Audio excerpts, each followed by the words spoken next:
अस्सलाम वालेकुम दोस्तों, मॉडर्न साइंस ने 20th सेंचुरी में एक हैरान कुन हकीकत दरियाफ्त की कि लोहा जमीन पर नहीं बना।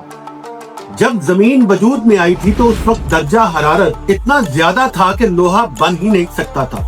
रिसर्च बताती है कि लोहा आम सितारों में नहीं बनता, बल्कि सिर्फ बड़े बड़े सितारों के मरकज में तैयार होता है। फिर जब अजीम सितारे सुपरनोवा के जबरदस्त धमाके से फटते हैं तो लोहा, निकल और दूसरे भारी अनासर हवा में बिखर जाते हैं। करोड़ों सालों बाद यही मादा जमा होकर नए सैयारे बनाता है, जिनमें से एक हमारी जमीन भी है। यानी आज जमीन पर मौजूद हर जर्रा, हर कतरा, हर चीज में पाया जाने वाला लोहा असल में सितारों के धमाकों से आया हुआ है। ये है वो साइंसी हकीकत जिसे न्यूक्लियर एस्ट्रोफिजिक्स ने 20th सेंचुरी में साबित किया। मगर हैरत की बात यह है कि कुरान करीम ने इस हकीकत की तरफ 7वीं सदी में ही इशारा कर दिया था।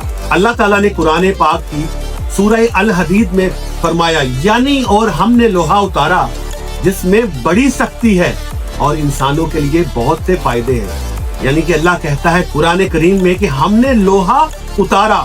साइंस कहती है कि लोहा जमीन पर नहीं बना, आसमान से आया है।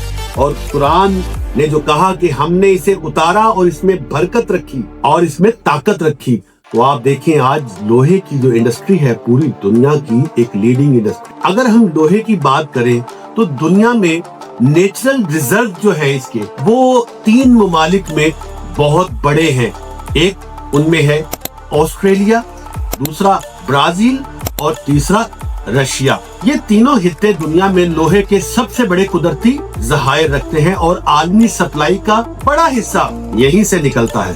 दोस्तों, आखिर में बस मैं इतना कहूँगा कि जब इल्म, साइंस, रिसर्च इकट्ठे भी हो जाएं, वो कुरान के अंदर अल्लाह के दिए हुए इल्म से बढ़कर नहीं है।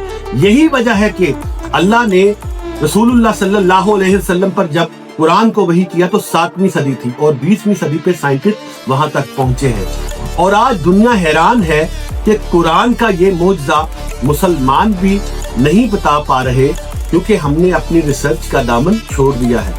और जहां तक कायनात का इल्म है और कुरान का कलाम, ये एक दूसरे की तस्दीक करते हैं। यही है कुरान का और इस्लाम का सबसे बड़ा मौजज़ा। आपसे इजाजत चाहता हूँ, नए टॉपिक के साथ मिलेंगे। अल्लाह हाफिज।